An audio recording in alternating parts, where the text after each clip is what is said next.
Hello, good morning students. मैं राहुल आपका next lecture लेके आया हूँ। जैसा कि आपको पता है, प्रीवियस 2 लेक्चर्स में हमने शुरू किया था आपका NTM non traditional machining method. उसमें हमने अल्ट्रासोनिक मशीनिंग के बारे में स्टडी किया था। फिर आपका था ईसीएम इलेक्ट्रोकेमिकल मशीनिंग। तो अब एनटीएम क्या है ये आपको क्लियर ही होगा। मेरे को नहीं लगता अब किसी को डाउट होगा अगर आपने पहले 2 लेक्चर अच्छे से लगाए हैं तो इसी सीरीज़ में आज आगे चलते हैं। थर्ड आपका जो मशीनिंग प्रोसेस है वो यहाँ पे है इलेक्ट्रो डिस्चार्ज मशीनिंग प्रोसेस। आपने जो प्रीवियस देखा था इलेक्ट्रोकेमिकली मशीनिंग प्रोसेस, वैसे ही इसमें है। ठीक है जी। वहाँ पे क्या था, जनरली क्या था, जो सारा काम था वो केमिकली रिएक्शंस की हेल्प से हो रहा था। उसमें इलेक्ट्रॉन फ्लो कर रहे थे, सेम एज़ यहाँ पे भी इलेक्ट्रॉन फ्लो करेंगे। वहाँ पे हमने इलेक्ट्रोलाइट यूज़ किया था, यहाँ पे डाइलेक्ट्रिक फ्लूइड होगा। बस डिफरेंस क्या आएगा, जैसे कि आप पहले मशीनिंग प्रोसेस करते हो, आपको पता है टूल और वर्क पीस आपस में काम करते हैं तो वहाँ पे हीट जनरेशन होता है। लेकिन जो आप मशीनिंग करते थे पहले, उसमें क्या था, वो कॉन्टैक्ट में होते थे। यहाँ पे कॉन्टैक्ट नहीं होगा आपस में टूल एंड वर्क का, बट क्या होगा, उनमें थोड़ा गैप रख के ही हम एक स्पार्क जनरेट करेंगे। वहाँ पे वो स्पार्क ही वहाँ पे आपका मटेरियल को रिमूव करवाएगा।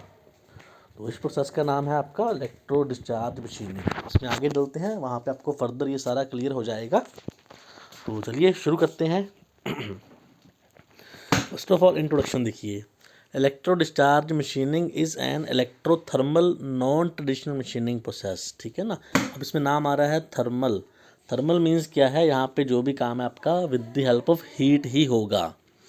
ठीक है। देखिए, इलेक्ट्रिकल एनर्जी आपका यूज़ होगा जो कि कन्वर्ट होगा यहाँ पे हीट एनर्जी में। देखिए, where electrical energy is use to generate electrical spark. वही आ गया ना। यहाँ पे एक स्पार्क जनरेट होगा, वो स्पार्क ही आपका मटेरियल को मेल्ट करवा के यहाँ से रिमूव करवाएगा। And material removal mainly occurs due to thermal energy of the spark. वही बातें आ गई, आपका जो मटेरियल रिमूव होगा वो यहाँ पे थर्मल एनर्जी के कारण रिमूव होगा। ईडीएम, अब इसको इलेक्ट्रिक डिस्चार्ज मशीन को शॉर्ट पे ईडीएम बोल देते हैं। ठीक है ना। EDM is mainly use to machine difficult to machine materials and high strength temperature resistant alloy. अब वही बात आ गई, जो बाकी मशीनिंग प्रोसेस से डिफ़िकल्ट था मटेरियल रिमूव करना, वो ईडीएम से आपका हो जाता है। EDM can be use to machine difficult geometrical in small batches और even on job shop basis. जिनका ज्योमेट्री डिफ़िकल्ट होता है, जिनके ऊपर काम करना डिफ़िकल्ट रहता है, वो हम पार्ट्स ईडीएम की हेल्प से मशीनिंग कर सकते हैं। Work material to be machine by EDM has to be electrical conductive. But जो भी आपने यहाँ पे पार्ट के ऊपर काम करना है वो आपका कंडक्टिव होना चाहिए, बिकॉज यहाँ पे भी जो काम है आपका वो करंट से चलेगा, इलेक्ट्रिसिटी हमें पास करनी पड़ेगी। तो अगर मटेरियल आपका कंडक्टिव है तभी वो आपका इलेक्ट्रिसिटी को यहाँ पे पास करवा पाएगा। अब देखिए next, major component of EDM. जैसे कि ईसीएम था वही सेम यहाँ पे है। देखिए, उसमें भी आपका पावर सप्लाई था, यहाँ भी पावर सप्लाई है। उसमें भी आपका वर्क पीस एंड टूल था, यहाँ भी आपका वर्क पीस एंड टूल है। देन वहाँ पे इलेक्ट्रोलाइट था, यहाँ पे डाइलेक्ट्रिक मीडियम आपका आ गया है। सारा वहाँ पे भी प्रोसीजर वैसे था, वो डायग्राम वैसे ही यहाँ पे रहेगा। बस थोड़ा सा डिफरेंस है जो वो प्रोसेस के अंदर है। देखिए, वहाँ भी पंप लगा हुआ था, यहाँ भी आपका पंप लगा हुआ है। ठीक है ना। ये फिल्टर लगा हुआ है, क्योंकि इसमें क्या है, हमने बोला है with the help of spark आपका जो मटेरियल है वो मेल्ट होकर रिमूव होगा। अब वो मेल्ट मटेरियल डाइलेक्ट्रिक सोल्यूशन में आपका घुलता रहेगा, तो वो जब फिल्टर से पास करेगा तो वहाँ से ओनली वो डाइलेक्ट्रिक फ्लूइड को ही पास करेगा आगे। देखिए, पास हो जाएगा ऐसे। वहाँ भी हमने जो टूल था उसको नेगेटिव माना था, कैथोड था। यहाँ भी आपका जो टूल है, टूल होल्डर, वो नेगेटिव है। ठीक है। वर्क पीस आपका वहाँ पॉजिटिव था, यहाँ भी पॉजिटिव है। यहाँ पे फिक्सर लगा हुआ है वर्क को पकड़ने के लिए। ठीक है जी। ये आपका डीसी पल्स जनरेटर आ गया इलेक्ट्रिसिटी को प्रोड्यूस करने के लिए। अब यहाँ पे इसका इनलार्ज व्यू दिखाया गया है। देखिए, स्पार्क, आपको मैंने पहले ही बोला है, यहाँ पे जो भी मटेरियल रिमूव होगा वो ड्यू टू स्पार्क होगा। तो यहाँ पे दिखा रखा है ये स्पार्क। ओके। जो ईसीएम था उसमें स्पार्क के साथ नहीं होता था, वहाँ पे क्या है, जो इलेक्ट्रॉन्स पास करते थे बस वो वहाँ पे इम्पिंजमेंट करते थे वर्क पीस के ऊपर, और वहाँ से उसको मटेरियल को रिमूव करते थे। ओके। तो ये मेजर कंपोनेंट्स हो गए किसी भी ईडीएम प्रोसेस के अंदर जो आपके हैं। तो इन्हीं को अब आगे स्टडी करेंगे। वर्किंग प्रोसेस मेनली है, वर्किंग प्रोसेस को हम यहाँ पे स्टडी करने जा रहे हैं आगे। देखिए, working in EDM, a potential difference is applied between the tool and the workpiece. अब पोटेंशियल डिफरेंस होगा तभी तो आपके इलेक्ट्रॉन्स फ्लो करेंगे ना। तो वही है, यहाँ पे हमने क्या किया, एक पोटेंशियल डिफरेंस को क्रिएट किया। आपने पावर सप्लाई लगाई थी, जनरेटर लगाया था, तो वहाँ पे हमने एक पोटेंशियल डिफरेंस क्रिएट किया टूल के बीच में और वर्क के बीच में। Okay, both the tool and work material are to be conductor of electricity. अब ये तो है ही, चाहे ईडीएम है चाहे ईसीएम है, सबसे मेन बात ही आपकी ये है कि आपका टूल, इलेक्ट्रोड और जो आप सोल्यूशन वहाँ पे यूज़ कर रहे हो वो आपके कंडक्टिव होने चाहिए। The tool and the work material are immersed in a dielectric medium. देखिए डायलैक्ट्रिक मीडियम में आपके वो इमर्स होने चाहिए, डूबे होने चाहिए। अब डायलैक्ट्रिक मीडियम आप यहाँ पे यूज़ क्या कर सकते हो, कैरोसिन और डीआयोनाइज वाटर यूज़ कर सकते हो। ओके, अब जैसे ईसीएम में था हम छोटा सा गैप क्रिएट करते थे, वैसे ही यहाँ पे भी हम गैप क्रिएट करके रखेंगे। Gap is maintained between the tool and the work piece depending upon the applied potential difference and the gap between the tool and the work piece the electric field would be establish. अब वो जितना gap है उसके according यहाँ पे आपका क्या है, इलेक्ट्रिक फील्ड आपका एस्टैब्लिश होगा between tool and work piece. Okay, then ये सारा क्लियर होगा ना आपको। इसमें हमने ज़्यादा कुछ नहीं पढ़ा, बस यही पढ़ा अभी, जो आपका टूल एंड वर्क है वो दोनों कनेक्टर होने चाहिए, डायलैक्ट्रिक यूज़ करना है और गैप आपने मेंटेन रखना है। अब आगे देखिए इसका working. Tool is connected to the negative terminal of the generator and the work piece is connected to positive terminal. ये हम डायग्राम में भी देख के आए हैं, आगे फर्दर आपको एक डायग्राम से मैं आपको दिखाऊंगा ये। ओके, जो टूल है चाहे ईसीएम है चाहे ईडीएम आपका नेगेटिव रहेगा और वर्क पीस आपका पॉजिटिव रहेगा। As the electric field is establish between the tool and the job. अब जॉब यहाँ पे वर्क पीस को बोला गया है। Okay, the free electron on the tool are subjected to electrostatic force. अब जब इलेक्ट्रिक फील्ड यहाँ पे प्रोड्यूस हो गया है, पोटेंशियल डिफरेंस प्रोड्यूस हो गया है, तो यहाँ पे इलेक्ट्रॉन फील करेंगे कि उनके ऊपर एक फोर्स लग रहा है जो उनको टूल से वर्क पीस की ओर धकेलेगा। ठीक है, पुशिंग फोर्स होगा। कूल्ड एमिशन, देखिए यहाँ पे वर्ड यूज किया कूल्ड एमिशन। कूल्ड एमिशन क्या है, वही इलेक्ट्रॉन का प्रोड्यूस होना। देखिए यहाँ पे द वर्क फंक्शन और the bonding energy of the electron is less. अब इलेक्ट्रॉन को बॉन्डिंग एनर्जी मीन्स क्या हुआ, जो इलेक्ट्रॉन को पकड़ के रखती है, अब वो कम है। Electron would be emitted from the tool. अब इलेक्ट्रॉन कहाँ पे आपके है, टूल के ऊपर है, आपको बोला है जैसे मैंने। अब वहाँ पे उनकी बॉन्डिंग पावर कम है लेकिन पोटेंशियल डिफरेंस ज़्यादा है, तो वो इलेक्ट्रॉन वहाँ से निकलना शुरू हो जाएंगे, उसी को हम कोल्ड एमिशन बोलते हैं। देखिए such emission of electrons are termed as cold emission. ठीक है ना, आगे फर्दर देखिए। ये देखिए टूल आपका नेगेटिव है, वर्क पीस आपका पॉजिटिव है, डायलैक्ट्रिक फ्लूइड बीच में हो गया, ये आपका अपने इलेक्ट्रिक वो लगाया हुआ है, पावर सप्लाई दिया हुआ है। तो क्या होगा, यहाँ से जो इलेक्ट्रॉन है वो शिफ्ट करेंगे वर्क पीस की ओर। देखिए ठीक है ना, तो ये इसका बेसिक डायग्राम हो गया, सिस्टमेटिक डायग्राम हो गया, छोटा करके दिखाया गया है। आगे देखिए, the cooled emitted electron are then accelerated toward the job through the dielectric medium। अब जो फ्री इलेक्ट्रॉन है वहाँ से, कोल्ड emitted इलेक्ट्रॉन मीन्स जो फ्री इलेक्ट्रॉन वहाँ से निकल के आई हैं, ये बहुत तेज एक्सेलरेशन के साथ, बहुत हाई हैवी वेलोसिटी के साथ में वर्क पीस की ओर मूव करेंगे थ्रू दी डायलैक्ट्रिक फ्लूइड। देखिए as the gain velocity, velocity होगी ना उनकी, एनर्जी भी उनको मिल गई है, and start moving toward the job, job की तरफ जा रहे हैं, जो जॉब मीन्स वर्क पीस की तरफ जा रहे हैं। There would be collision between the electron and dielectric molecule. अब बीच में डायलैक्ट्रिक आपने यूज़ किया हुआ था, कैरोसिन और आयोनाइज वाटर, तो उसके मॉलिक्यूल हैं, और जो इलेक्ट्रॉन उसके पास पास करेगा उसके बीच में से, तो उनका आपस में क्या है, टकराव होगा, कोलिजन होगा। सच कोलिजन में result in ionization of dielectric molecule. तो इससे क्या होगा, जो डायलैक्ट्रिक मॉलिक्यूल है उनका आयोनाइजेशन हो जाएगा। As the electron get accelerated more positive ion and electron would get generated due to collision.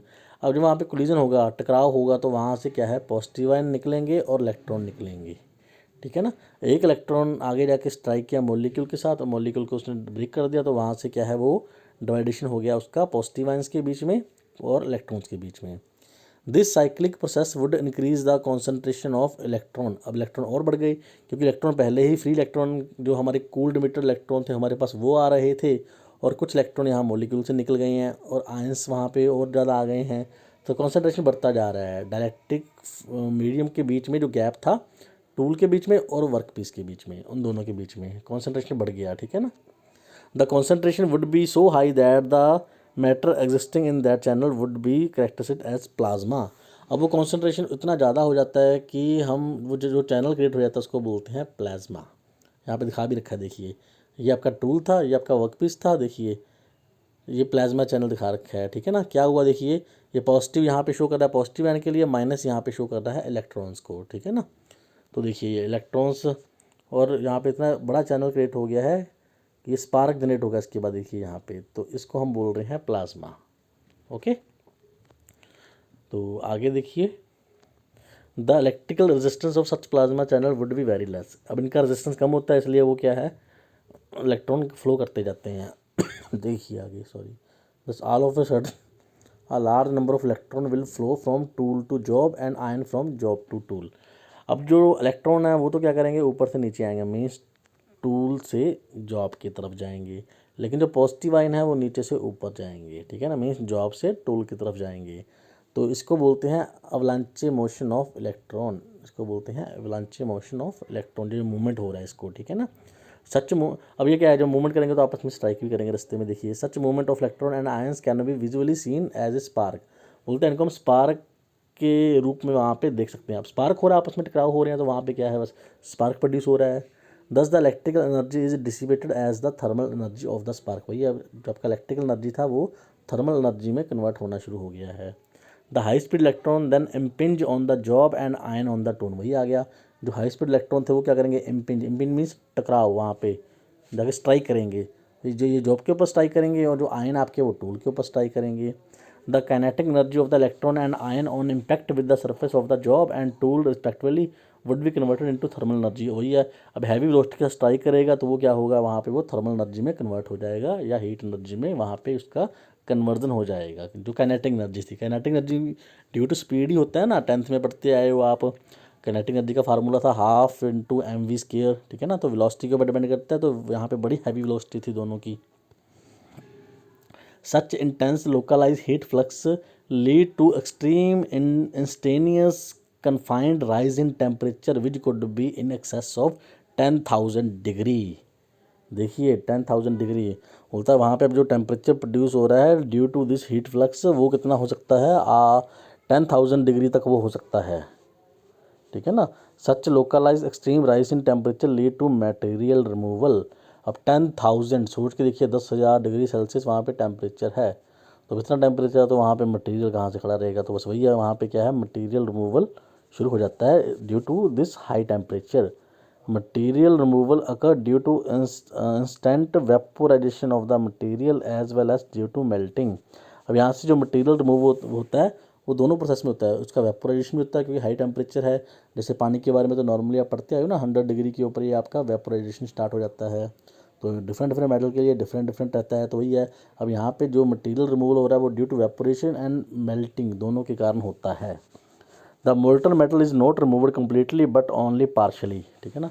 Vaporisation से तो कंप्लीट मटेरियल रिमूव हो जाता है, लेकिन जो मोल्टन मेटल है, अब मेल्टिंग हो रहा है ना, तो वहाँ पे मोल्टन मेटल हो जाएगा, मेटल कन्वर्ट हो जाएगा उसके मेल्ट फॉर्म में, तो वो क्या है आपका कंप्लीटली यहाँ पे रिमूव नहीं होता, पार्शली रिमूव होता है।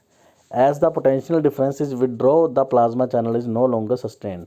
अब जैसे ही आपने पावर सोर्स बंद कर दिया, आपका पावर सप्लाई बंद कर दिया, तो आपका जो पोटेंशियल डिफरेंस था वो ख़त्म हो गया वहाँ पे, तो क्या है, प्लाज्मा चैनल भी क्या है वहाँ पे नहीं रह पाएगा। As the plasma channel collapse it generate pressure और shock wave which evacuate the molten material forming a crater of removed material around the site of the spark. तो बस वहाँ पे क्या है, आप तभी क्या है, एक प्रेशर या शॉक वेव जनरेट होगा जो कि वहाँ पे जो मोल्टन मेटल था उसको अलग कर देगा, साइड में ले जाएगा, ठीक है जी। Upon withdrawal of potential difference plasma channel collapse, वही आ गया। The ultimately creates compression shock wave on the electrode surface particularly at high spot on work free surface such are closest to the tool this evacuate material and form a crater around the site of the spark. वही आगे बस उसने क्या करना है, molten metal को वहाँ से रिमूव कर देना है, ठीक है, क्रेटर प्रोड्यूस कर देना है, ठीक है। अब बोला देखिए लास्ट में, जो ये सारा प्रोसेस है जो मिली सेकेंड्स में होता है, हम तो यहाँ पे एक्सप्लेन कर रहे हैं तो हमें तो लग रहा है बड़ा लंबा प्रोसेस चला गया ना, लेकिन इसको टाइम देखिए सेकंड से भी कम लगते हैं, मिली सेकेंड्स बोल रहा है ये, ठीक है ना। ये मिली सेकेंड्स में आपका ये सारा प्रोसेस यहाँ पे कंप्लीट हो जाता है, जो भी मटेरियल रिमूवल का है due to potential difference. Next आपका ये सारा आपका वर्किंग था, ठीक है ना। अब इसके जो पार्ट्स थे उसको एक्सप्लेन करते हैं। सबसे पहले आपका इलेक्ट्रोड था। Electrode material should be such that it would not undergo much tool wear when it is impinge bye positive ion. अब ईसीएम में तो आपका बढ़िया फंडा था, वहाँ पे आपका टूल वियर बहुत कम था, ठीक है ना के बराबर ही था। लेकिन इसमें क्या है, अब आपके जो इलेक्ट्रॉन है वो तो स्ट्राइक कर रहे थे वर्क पीस के ऊपर और पॉजिटिव आयन टूल के ऊपर कर रहे थे, तो टूल वियर होगा ना। तो हमने ऐसा इलेक्ट्रोड लेना है जिसका टूल वियर कम से कम हो। Thus the localized temperature rise has to be less by properly choosing its property, or even when temperature increases there would be less melting। बोलते हैं हमने ऐसा लेना है मटेरियल यहाँ पे जिसका कि मेल्टिंग कम से कम हो। हाई इलेक्ट्रिकल कनेक्टिविटी तो हमें चाहिए, कनेक्टिव हो आपका अच्छे से, यहाँ पे इलेक्ट्रोड जो आपका है, ठीक है ना। हाई थर्मल कनेक्टिविटी वो हाई होना चाहिए। तो ये आपके इलेक्ट्रोड की कुछ कैरेक्टरिस्टिक्स आ गई हैं जो आपको ज़रूरी हैं। हाई डेंसिटी ज़्यादा हो, हाई मेल्टिंग पॉइंट हाई हो, ऐसा ना हो कम टेम्परेचर के ऊपर ही वो मेल्ट हो जाए। सस्ता हो आपका, ठीक है ना, ईजिली मैन्युफैक्चरेबल, जो उसकी मैन्युफैक्चरिंग है वो ईजिली हो पाए, ठीक है ना। तो कुछ जो इलेक्ट्रो मटेरियल है रिकमेंडेशन जो है वो ये हैं एडीएम के लिए। ग्रेफाइट है, इलेक्ट्रोलाइटिक ऑक्सीजन फ्री कॉपर है, टेलुरियम कॉपर है और ब्रास है आपका। तो ये आपके कुछ इलेक्ट्रोड्स हैं, ओके। इसके बाद आपका आ गया डाइलेक्ट्रिक, जो आप वहाँ पे मीडियम यूज़ कर रहे हो between tool and work piece. Material removal mainly occur due to thermal vaporation and melting. ये हम पढ़ के आए हैं, जो मटेरियल अपना रिमूव होना है ये ड्यू टू आपका थर्मल वेपोरेशन एंड मेल्टिंग ही होना है। As thermal process is required to be carried out in absence of oxygen so that the process can be controlled and oxidize avoided. ठीक है, यहाँ पे अब ऑक्सीजन डायरेक्ट्रिक के बीच में होना है ना, तो इसलिए ये लाइन लिखा हुआ है। Oxidization often lead to poor surface connectivity of the working hindering further machining. Dielectric fluid should provide an oxygen free machining environment. वही आ गया, डायलेक्ट्रिक फ्लूइड यहाँ पे क्या करते हैं, oxygen free machining environment produce करते हैं। Further it should have enough strong dielectric resistance so that it does not break down electrically too easily. ठीक है, रेजिस्टेंस भी देते हैं ताकि ये ईजिली ब्रेकअप ना हो। But at the same time it should ionize when electron collide with its molecule. हमें डायलेक्ट्रिक ऐसा चाहिए वो खुद ब्रेक हो जाए जब उसके ऊपर इलेक्ट्रॉन स्ट्राइक करें। ये हम पढ़ के आए ना, वहाँ पे कोलिजन होते हैं, मॉलिक्यूल ब्रेकअप होता है इलेक्ट्रॉन एंड पॉजिटिव आयंस के बीच में। क्योंकि अगर ये ब्रेकअप होगा इनका तभी वहाँ पे क्या है, कॉन्सेंट्रेशन ज़्यादा होगा, अवलांचे प्रोड्यूस होगा। Moreover during sparking it should be thermally resistance as well. ठीक है, जनरली हम यूज़ क्या करते हैं, हमने पहले ही पढ़ा था, कैरोसिन यूज़ करते हैं और डीआईएनएस वाटर को हम यूज़ में लेके आते हैं एज ए डायलेक्ट्रिक फ्लूइड वहाँ पे, ओके। देखिए नेक्स्ट डायलेक्ट्रिक में ही, the water can not be use at it ionise too early. हम इस यहाँ पे वाटर को यूज़ क्यों नहीं कर सकते, देखिए क्योंकि ये आयोनाइज जल्दी हो जाता है तो उसका जल्दी ही ब्रेक डाउन हो जाता है due to presence of salt, क्योंकि उसमें कुछ साल्ट घुले होते हैं ना, तो उस कारण हम यहाँ पे आयोनाइज वाटर यूज़ करते हैं जिसमें कि साल्ट वगैरह हम निकाल के लेके आते हैं पहले ही, ओके। अब यहाँ पे देखिए 3 important function of dielectric medium. क्या कुछ ज़रूरी है डायलेक्ट्रिक मीडियम में, देखिए पहला, insulate the gap between the tool and work thus preventing a spark to form until the gap voltage are correct. ये क्या करता है, जो गैप है इसको इंसुलेट करता है जो टूल एंड वर्क पीस के बीच में है, ठीक है ना। ये फंक्शन है जो यहाँ पे डायलेक्ट्रिक फ्लूइड यहाँ पे क्यों लाया जाता है काम में वो बताने के लिए। दूसरा देखिए, कूल्स द इलेक्ट्रोड, और वही है यहाँ पे कूलेंट के रूप में भी ये यूज़ आएगा, ठीक है ना। देखिए, cool the electrode work piece and solidify the molten metal particles. ठीक है ना, टूल को भी ठंडा करेगा, वर्क पीस को भी ठंडा करेगा और जो मोल्टन मेटल वहाँ पे है उसको भी सॉलिडिफाई करेगा। Flushes the metal particle out of the working gap to maintain ideal cutting condition, increase metal removal rate. अब वहाँ पे जब आपका मटेरियल रिमूव हो गया तो मेटल पार्टिकल्स वहाँ पे अगर रहे तो फर्दर आपका वर्क कैसे होगा, ठीक है ना। तो ये उसको भी वहाँ से जो मेटल रिमूव हो जाता है उसको वहाँ से फ्लश आउट कर देता है, हटा देता है, okay. It must be filtered and circulated at constant pressure. हमने वहाँ पे फिल्टर लगाया हुआ था ना, डायग्राम में आपको दिखाया था मैंने, और हमने इसको क्या करना है, फिल्टर करना है और सर्कुलेट करते रहना है। The main requirement of the EDM dielectric fluid are adequate viscosity, high flash point, good oxygen stability, minimum order, low cost and good electric discharge efficiency. अब जो भी आप वहाँ पे डायलेक्ट्रिक फ्लूइड यूज़ कर रहे हो तो ये सब उसकी प्रॉपर्टी आ गई, उसकी विस्कोसिटी ठीक होनी चाहिए, ठीक है ना, हाई फ्लैश पॉइंट होना चाहिए, गुड ऑक्सीडेशन स्टेबिलिटी होनी चाहिए, उसमें कोई ऑर्डर नहीं आना चाहिए, स्मेल नहीं आनी चाहिए, लो कॉस्ट होना चाहिए, सस्ता होना चाहिए, और इलेक्ट्रिकल डिस्चार्ज एफिशिएंसी उसकी बढ़िया होनी चाहिए, ठीक है ना। ये फिर वही आ गया, कैरोसिन यूज़ करते हैं हम जनरली, ठीक है ना। तो बस ये डायलेक्ट्रिक के बारे में है, इतना ज़्यादा डिटेल में जाने की इसको ज़रूरत नहीं है आपको, ठीक है ना। आगे पावर जनरेटर, ये तो आपको पता ही है, बस जो पावर आपने वहाँ पे देना पावर सप्लाई, उसके लिए पावर जनरेटर को यूज़ में लेके आते हैं, ओके। देन एप्लीकेशंस, अब आपका एडीएम कहाँ कहाँ पे आप यूज़ में लेके आते हो, देखिए सबसे पहले आपका आ गया ड्रिलिंग ऑफ माइक्रो होल्स, यहाँ पे अपने माइक्रो होल करने होते हैं, थोड़े बड़े होल करने होते हैं, वहाँ पे आप एडीएम को यूज़ में लेके आते हो। थ्रेड कटिंग के लिए काम में आता है ये, हेलिकल प्रोफाइल मिलिंग के काम में आता है। ओके, सेकंड देखिए, delicate work piece like copper parts can be produced by EDM. Copper parts होते हैं जिनके ऊपर काम करना डिफिकल्ट होता है, आप एडीएम में उनके साथ काम कर सकते हो। Can be applied to all electrically connecting material and alloy irrespective of their melting point. हमें मेल्टिंग पॉइंट हार्डनेस वगैरह ध्यान में रखने की जरूरत नहीं है, हम सबके ऊपर काम कर सकते हैं एडीएम में। Other applications, deep small die holes using tungsten wire as tool, narrow slots, cooling holes in super alloy turbine blade and various, ये सब जहाँ जहाँ पे हम इसको यूज़ में लेके आते हैं उनको लिख रखा है यहाँ पे, ठीक है ना। EDM can be economically employed for extremely hard work piece. अगर बहुत ज़्यादा आपका हार्ड वर्क पीस है तो उनके लिए एडीएम आपका इकोनॉमिकली प्रोसेस से सस्ता पड़ता है। Since there is no mechanical stress present, fragile and cylinder work piece can be machine without distortion.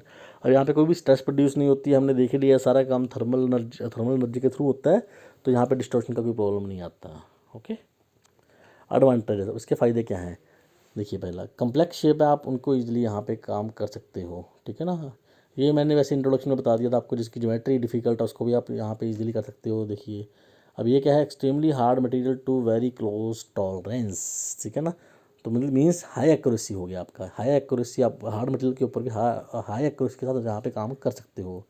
Very small work piece where conventional cutting tool may be damage the part from excessing cutting tool pressure. अब बहुत छोटे work piece होते हैं आपके, अगर आप पुराने मेथडों से उसके ऊपर काम करते हो तो वो क्या है, इतना कटिंग प्रेशर सह नहीं सकते, टूट जाते हैं, डैमेज हो जाते हैं, तो वो भी आप यहाँ पे उसको भी यहाँ पे आप मशीनिंग कर सकते हो। There is no direct contact between tool and work piece, therefore delicate section and weak material can be machine without any distortion. वही आ गया, कुछ स्ट्रेस प्रोड्यूस नहीं होती क्योंकि यहाँ पे कॉन्टैक्ट भी नहीं आ रहा, आपस में गैप रख के काम कर रहे हैं, ठीक है ना। और सरफेस फिनिश आपका बेटर होता है। ओके, अब किसी चीज़ के कुछ फ़ायदे हैं तो नुकसान भी होंगे, तो इसके नुकसान आ गए। इसका जो रेट है मटेरियल रिमूवल रेट वो बहुत स्लो है। देखिए, the slow rate of material removal for economic production the surface finish specify should not be too fine, ठीक है, महंगा पड़ जाता है थोड़ा सा। The additional time and cost use for creating electrode for ram sinker EDM, जो electrode है इनको बनाने के लिए आपका टाइम यहाँ पे वेस्ट होता है, पैसा लगता है। Reproducing sharp corner on the work piece is difficult due to electrode wear. इसमें क्या है, वियर होता है इलेक्ट्रोड आपका, तो जो वियर हो जाता है तो उसके जो एड्स हैं वो शार्प बनाने में टाइम लग जाता है। Power consumption is high, power supply देनी पड़ती है, तो वहाँ पे जो पावर कंजप्शन है वो ज़्यादा है। ओवर कट इज फॉर्म, ज़्यादा कट लग जाता है कई बार, क्योंकि वहाँ पे सारा काम क्या है, स्पार्क के थ्रू होना है। Excessive tool wear occur during machining, tool wear ज़्यादा होती है जब मशीनिंग करते हैं उसकी। Electrical non connective material can be minimize only with, वही आ गया आपका नॉन कनेक्टिव, तो हम यहाँ पे यूज़ में ला ही नहीं सकते, ठीक है ना। तो ये इसका सबसे बड़ा डिसएडवांटेज आ गया। तो ये था आपका एडीएम। मैं आपको बार बार बोल रहा हूँ, ये थर्ड लेक्चर अपना हो गया इस चैप्टर का। आपको मैंने पहले भी बताया था, हर एक चैप्टर में आपको हर एक लेक्चर में आपको मैंने एक मशीनिंग प्रोसेस करवाया है, और हर एक मशीनिंग प्रोसेस में पहले इंट्रोडक्शन है, उसका डायग्राम है, वर्किंग है, एप्लीकेशन है, एडवांटेज है, डिसएडवांटेज है, तो ये सभी में कॉमन है। तो इन सभी को ऐसे ही लिखना है, एग्ज़ाम में आपको ये आता होता है, ठीक है ना। तो इसको अच्छे से देख लीजिएगा। कमेंट सेक्शन में आपको लोगों को बताया गया है, आपने अटेंडेंस वहाँ पे अपना लगाना है, और साथ ही आपने वहाँ पे बताना है अगर आपको कुछ समझ में नहीं आया तो उसको देख लीजिएगा। जो भी समझ में ना लगे कमेंट सेक्शन में डाल दीजिएगा, डाउट आपके क्लियर कर दिए जाएंगे।